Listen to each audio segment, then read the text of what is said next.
My name is Chris Mann, and this is the third video on logical debate. So I updated the rules since the last video, and I numbered them so that it's easier to remember and easier to explain to people. Logical debate is a type of debate about what is or isn't logical, where each person tries to change their opponent's mind using logic. It's divided into three major subcategories. So there's scientific debate, moral debate, and strategic debate. Alright, scientific debate is about what is or isn't objectively true, and it resembles the way two scientists or journalists would debate over the evidence. It deals with questions like, is it possible to read someone's mind using, is it possible to read someone's mind by looking at his brain waves? Okay, so moral debate is about how humans should or should not behave. It deals with questions like, is it morally bad for a person to read someone's mind by looking at his brain waves? Strategic debate is about what is or isn't strategically good given specific conditions and goals. It deals with questions like, if it were possible to read minds, and if it weren't morally bad to read minds, and if the goal were to reduce the number of lies people tell by as much as possible as soon as possible, would it be strategically good to hold the view that it is morally bad to lie and then vote to make lying illegal? Alright. Now the separation between these three types of debate is kind of like the separation between church and state. Alright, the more separate you keep them, the better. Because when two people debate about science and morality, for example, at the same time, a type of logical fallacy occurs that neither person notices, and that causes the debate to go in circles.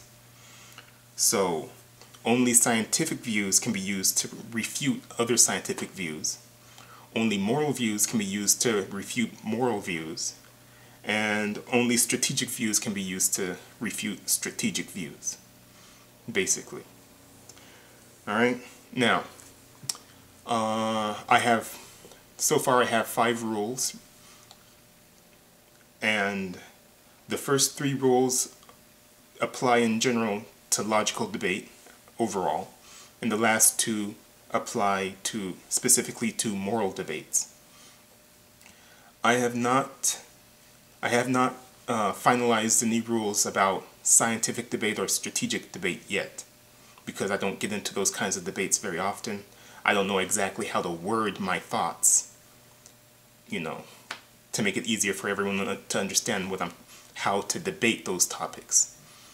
But I'll get to it eventually. So for right now, I just have 5 rules. The first rule is debate logically, or participate in logical debate, or to try to change your opponent's mind using logic. Alright, I'm not sure exactly which wording I should go with, but this rule is very general, and it's meant to rule out a large number of actions. So, based on my definition of logical debate, you can't refuse to debate while still claiming that you are debating. Okay, that's self-contradictory. You can't refuse to debate, or you can't admit that you are not trying to change your opponent's mind and still call yourself debating logically. Okay. You can't try to change your opponent's mind by punching or threatening to punch him, his family, or other people, or any other kinds of violent actions like that. Okay? Alright, and to change your opponent's mind using logic is defined as I intend this to be like a scientifically provable action. So I'm going to try to define it so that you understand what I mean. It's defined as to notice that someone stated a view that is different from yours, to state your view for him, for the other person, and to debate him until he states that he agrees with your view now. All right? So each step in that is provable, but I contracted into the phrase changing someone's mind. All right. So rule 2 is maintain that your views are logical until you change your mind, and change your mind only for logical reasons. All right, so let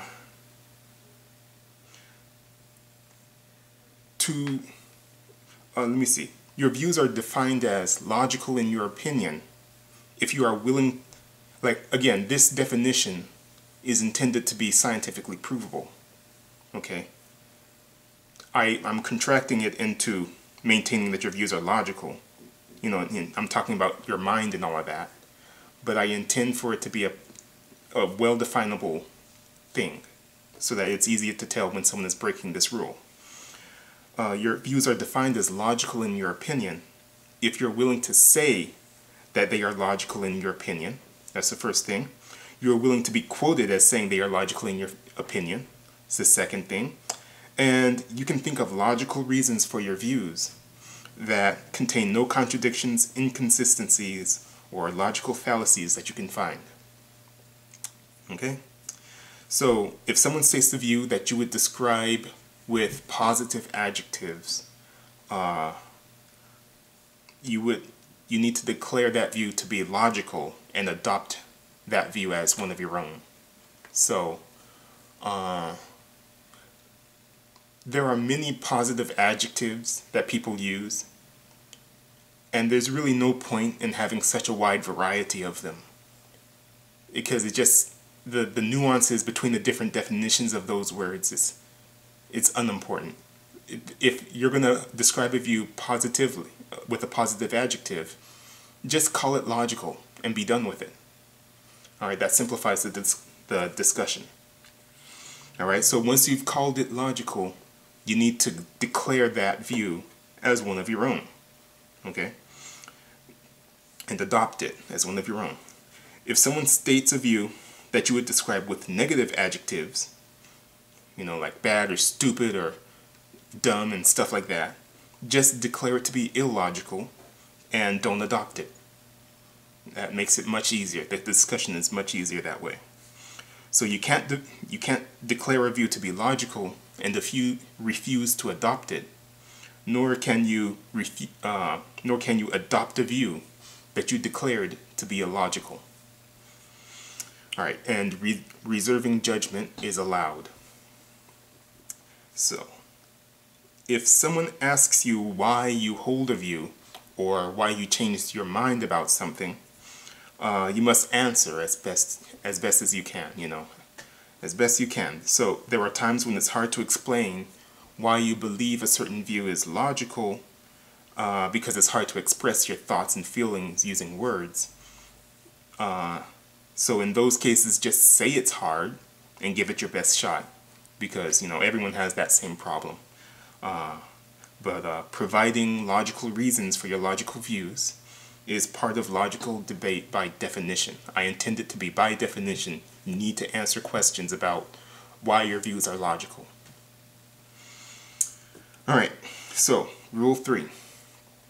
Limit debate to human actions and facts that are scientifically provable using today's science and technology. All right.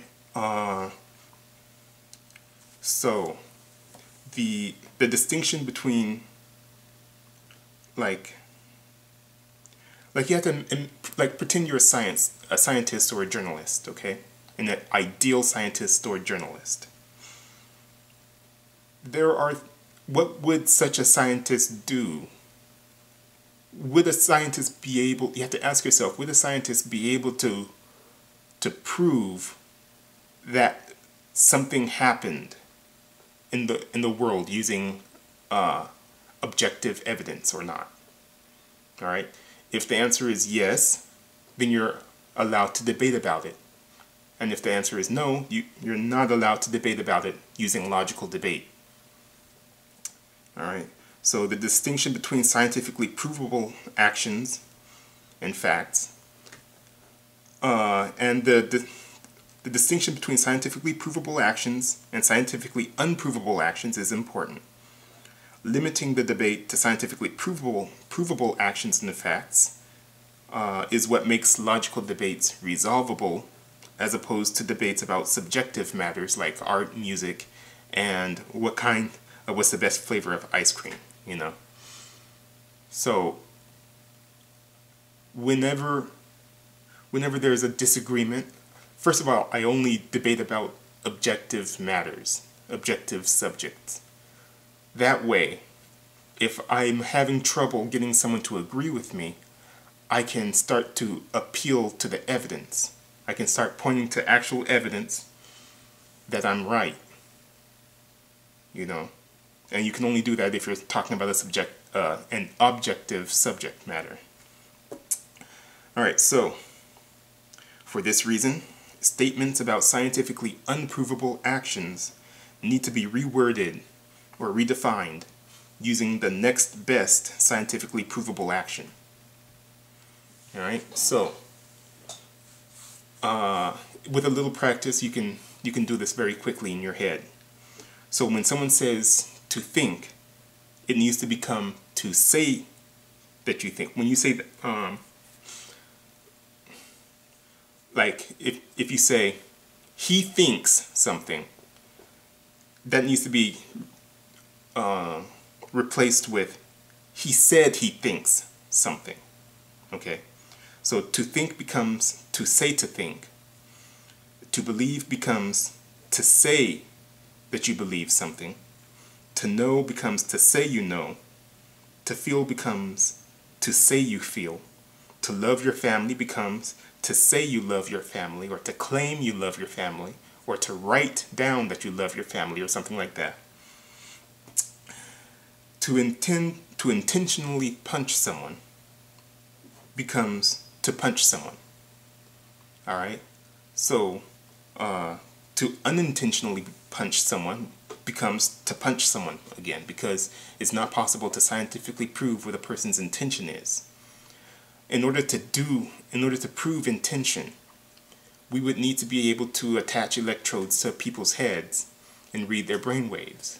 And then, based on those brain waves, feed those into a computer and then have it calculate what the person was thinking at that moment. But scientifically, that's not possible yet.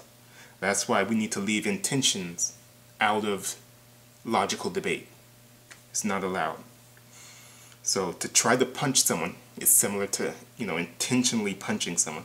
But I'm going to try to define to try to punch someone in a way that is scientifically provable, in a way that is capturable on camera.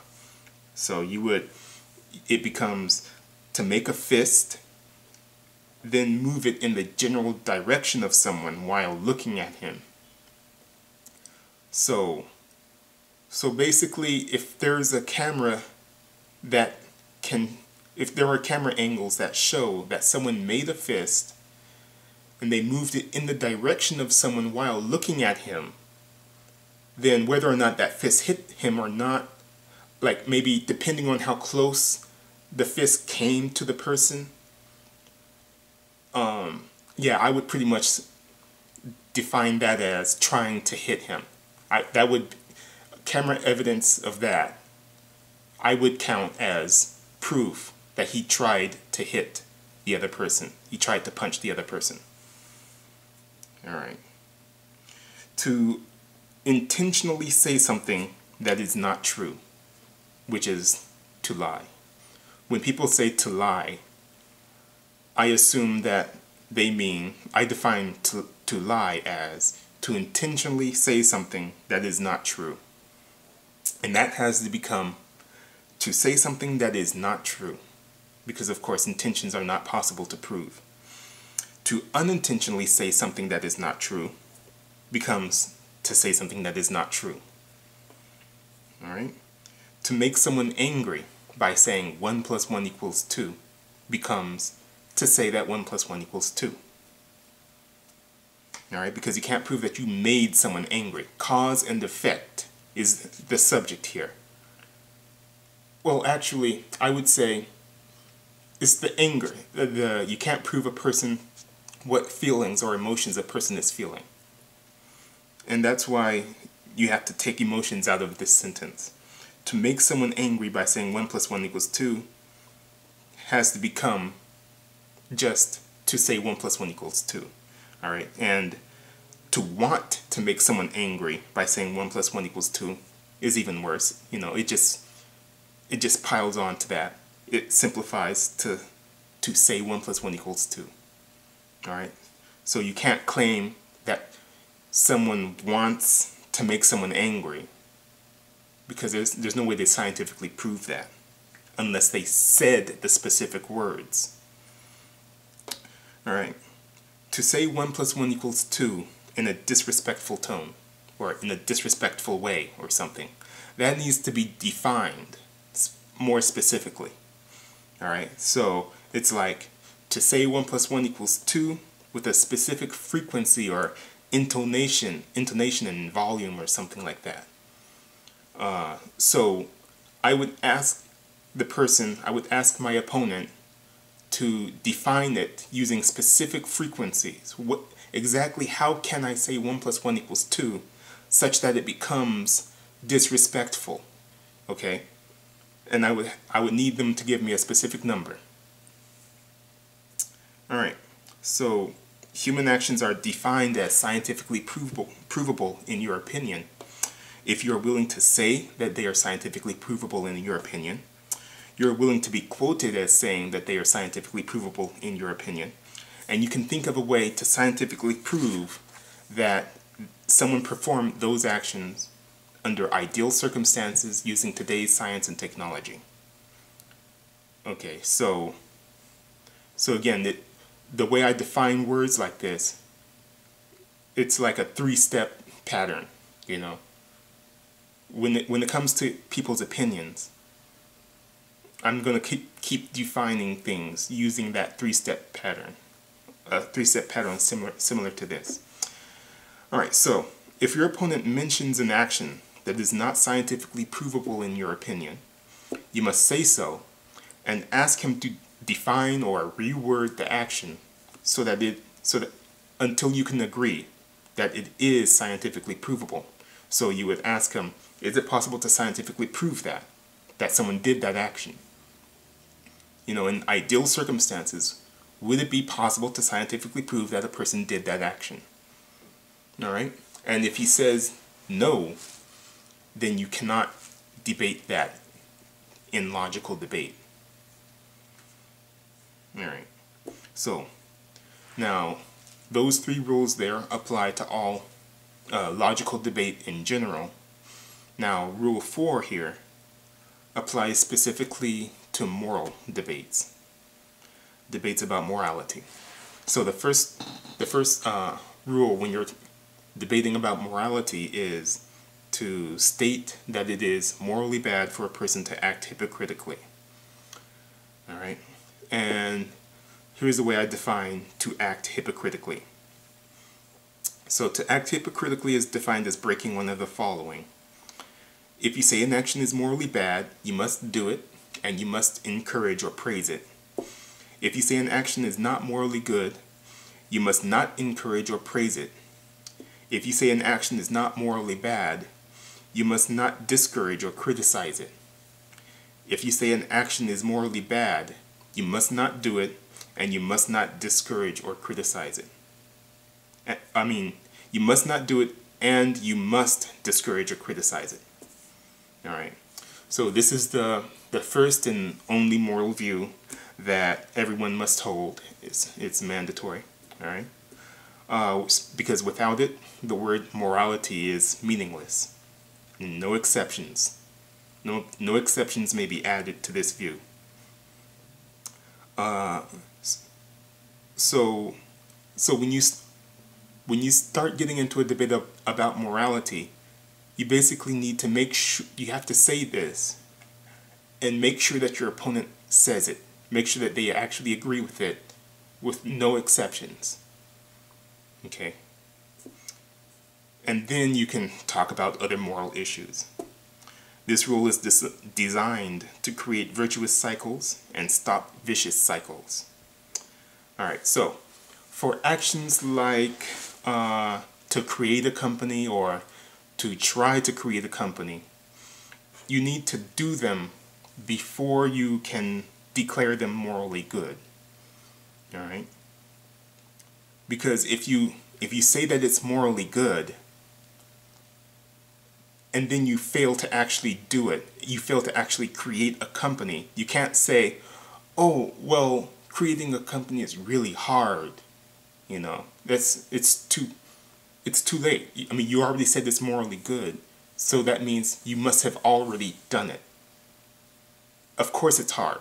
That's why you shouldn't go around saying those words so lightly. You shouldn't say that it's morally good unless you've already created a company, because you're not allowed any excuses, because, you know, that would be hypocritical.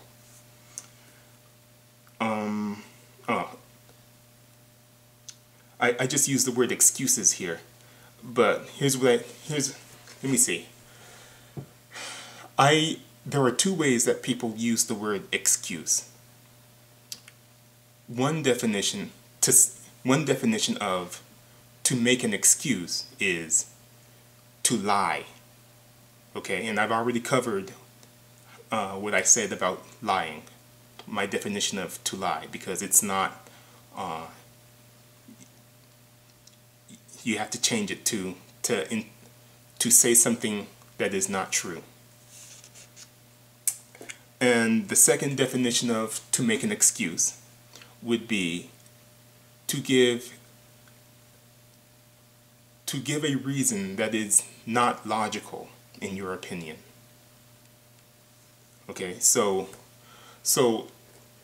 if you say that it is morally good to create a company before you've ever created a company, right? Then you find out later, you know, that it's really hard actually to create a company. You know, you're already acting hypocritically. From the moment you said the words, you know, you've been acting hypocritically. All right? So you can't then say, well, my reason for not creating a company is that it's really hard. That's an illogical reason. That reason, what you need to do at that point is change your mind about your moral view. You need to, retract that moral view. You need to retract it, because you haven't created the company yet. You have to create the company first, and then say that it's morally good to create a company. All right, that's what I mean by excuse. I don't. Yeah. Anyway, if you've done a certain action, you can still declare it to be morally bad if you're not going to do it again, as long as going forward you don't do that action again. Okay, so like if you say that let me have a good example. Texting while driving. All right, if you've texted while driving before, and then you come out and say, hey, it's morally bad to text while driving, and the other person says, hey, but you texted while driving before, you know, that you're still, as long as you don't do it again, you're still allowed to say it. I mean, you're still allowed to hold your view. You can just say, you know, what I did before was morally bad, and I'm not going to do it again. So it is morally bad to text while driving. Okay? So you're still allowed to hold that view. That's what I'm getting at. All right. So rule 5 is to state all of your other moral views in the form, it is or is not morally good or bad for a person to, and then you put a scientifically provable volitional action. All right. So basically, what I find useful, what you have to do is imagine what the world would be like if everyone performed some action, some particular action. All right. If the world would be a better place, you should consider declaring it morally good.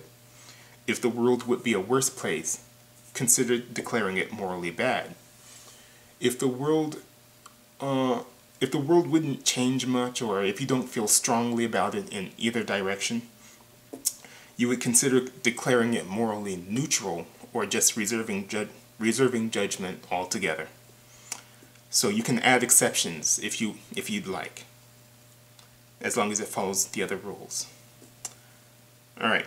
So the word morally in that sentence, using the word morally good and morally bad, is important because it makes it clear that you're talking about morality and not something else, like strategy.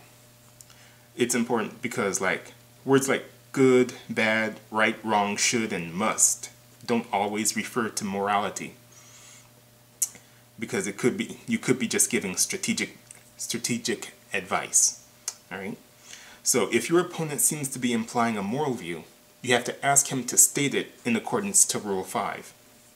And he has to state it explicitly in the form that I gave. Okay?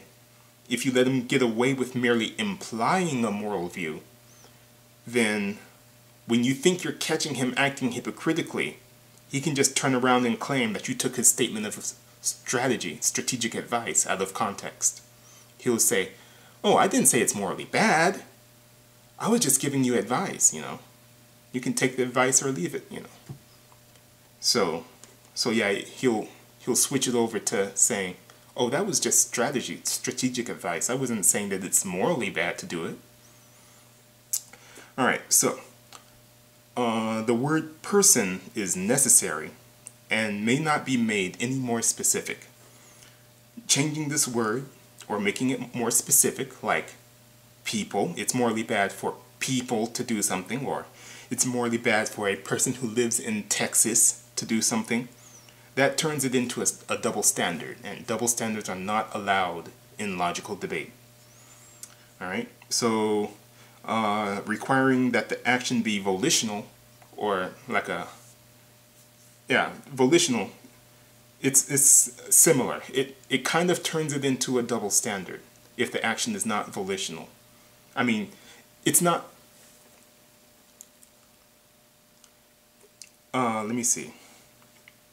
An action is defined as volitional in your opinion if you're willing to say that it is volitional in your opinion. You are willing to be quoted as saying it is volitional in your opinion. And you think people can perform the action of their own free will. All right? So, yeah, statements like, "It is morally bad for a person to be Texan," or "It is morally bad for a person to be baptized," and "It is morally bad for a person to have been convicted of a crime." Those are not allowed, because it's not something that you can actually do when you want to do them. Just by wanting to do them, you can't actually go and do those things. All right, so so when someone says a sentence like that, when someone uses a moral view like that, you have to ask them to change it to something. You have to change those actions to something like, "It is morally bad to act like a Texan." And then, or something like, it is morally good for a person to try to get baptized. Or, "It is morally bad for a person to act like a convict." As long as you can define those terms, you can define those actions in terms of scientifically provable actions. All right, so there's a lot of rewording rules that need to be used. All right. So those were the 5 rules, basically. I numbered them and ordered them in such a way that, I'm trying to give you an idea of what what I mean when I talk about logical debate. And I'm still revising the rules, and I'm planning to add rules for scientific debates and strategic debates and stuff like that. I mean, yeah, it all fits together very closely. I mean, it's hard for me to explain exactly what I mean until I get someone to debate against me using the rules I already have written down here. I'm not going to be able to exactly capture the way the rules work together simultaneously. I won't be able to capture that in words, specific words, just yet. So if these rules are obeyed simultaneously, it creates a process that guides the debaters towards common ground and agreement. Yeah, so I'm really good at getting people to change their minds and see that my views are logical and worth adopting. And then once they say that they agree with me, once they say that my views are logical according to the rules, they must then adopt my views, and then they must act accordingly. They must change their actions in a scientifically provable way. And that's what makes what I'm doing so powerful. And my thought process is really clear, and it allows me to catch my opponents breaking rules almost as soon as they say stuff. So yeah, I'm really quick at finding exactly which rule that they broke and pointing it out to them.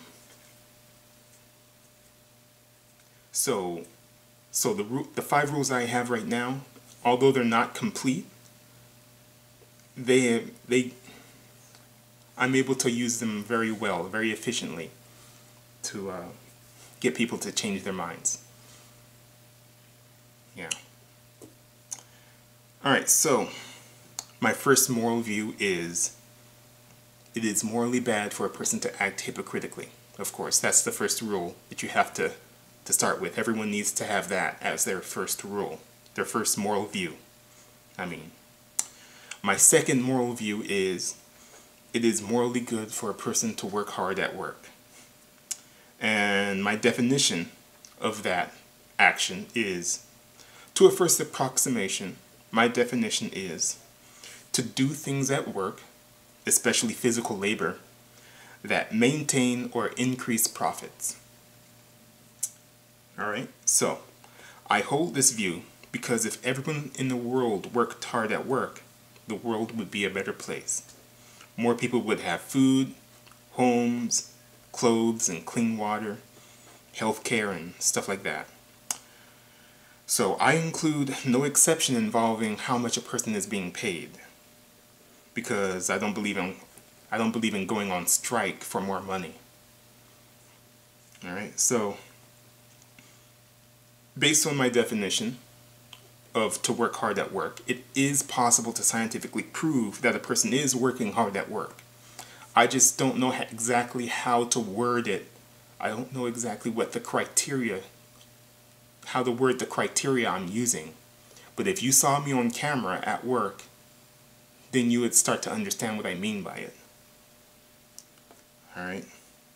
So later on I'm gonna be trying to debate with people and getting them to, I'm gonna start putting out criteria about what counts as working hard at work and what doesn't count. Alright, because the things that I do at work are good for profits, they maintain or increase profits, and the degree to which I help profits is measurable, scientifically measurable in dollars.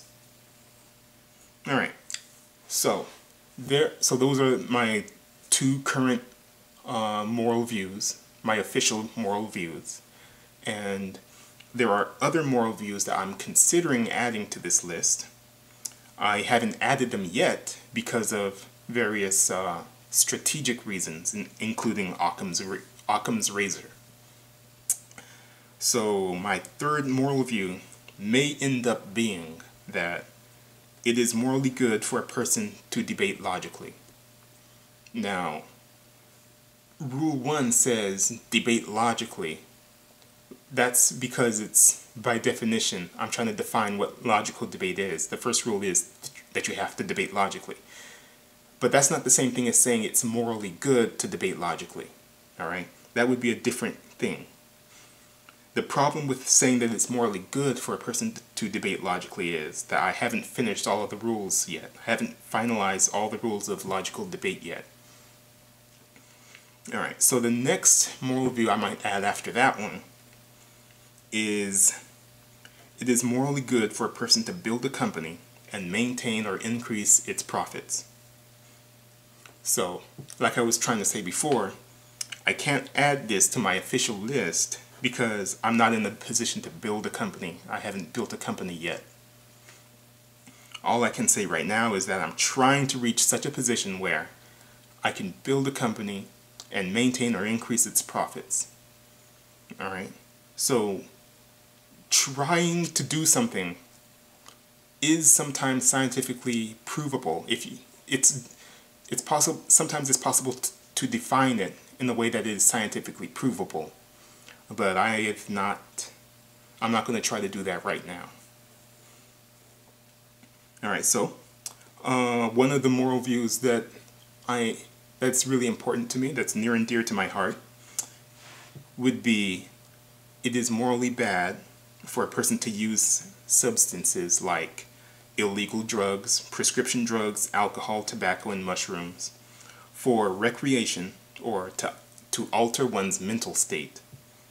Alright, so I think it's morally, I'm almost willing, let me see, how do I say this? I'm one of the people who would, given the right conditions, I would say that it's morally bad to do drugs. Alright? I'm also willing to bring back prohibition, alcohol prohibition, and make cigarettes illegal. I'd rather do that than allowing the situation in California and Colorado to continue. Alright, so the reason, I have a strategic reason for not including this on my official list of moral views yet. And that reason is that while I'm willing to die over the other moral views, I'm not willing to die over this issue yet. Alright? So, in an effort to spread the idea of logical debate, I'm willing to die over trying to my first view, it's morally bad to act hypocritically. If I go around telling people that it's morally bad to act hypocritically, and someone gets angry and kills me, for example, then I'm willing to die over that issue because it's that important to me. All right, and then for my second moral view, that it's morally good to work hard at work, I'm willing to die for this issue because it's really just that important, but not for drugs. I'm not willing to die over that issue just yet. And the same reasoning applies to it is morally bad for a person to kill someone, whether intentionally or not. Because, intention is not scientifically provable in the first place. So I don't even hold that view yet. Because even if everyone in the world agreed to not act hypocritically, to not abuse substances, and to not kill other people, there would still be laziness at work, and people would be dying of starvation and exposure and stuff like that. So my priorities are to concentrate on my current moral views and finalize the rules of logical debate, and I'll adopt other moral views only if they are necessary to get more people to work hard at work and to get more people to not act hypocritically, stuff like that. So My reluctance to add views to my current list is an example of me using Occam's razor. And I might go into Occam's razor a little bit more later. All right? Thanks.